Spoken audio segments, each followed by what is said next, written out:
كان هذا هو المشهد في المسجد اللي شهد هواش وسبوق السجال كلام حاد حول مدى جواز إقامة صلاة الغائب على زعيم القاعدة أسامة بن لادن.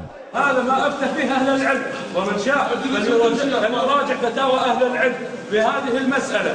وأما مسألة أخرى أن مقامنا هذا في هذا الموطن.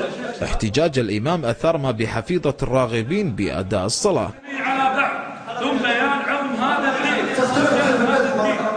وهنا قام أحدهم واتجه إلى الإمام قبل بداية الهواش.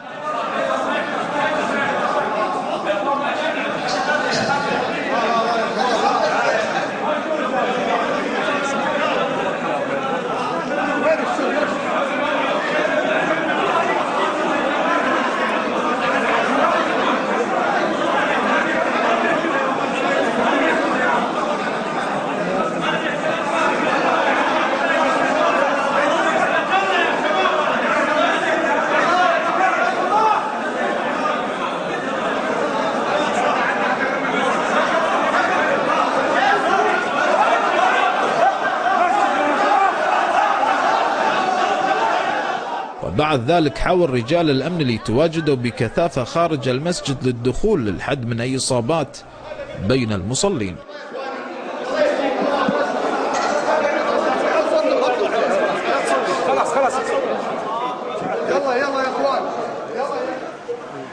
ومن ثم قامت الداخلية باعتقال بعض الضالعين بما حصل داخل المسجد، في حين حاول البعض مصادرة الأجهزة الإعلامية وبعض الأشرطة اللي وثقت بالصور الهواش اللي حصل داخل المسجد حول مدى جواز الصلاة على زعيم تنظيم القاعدة.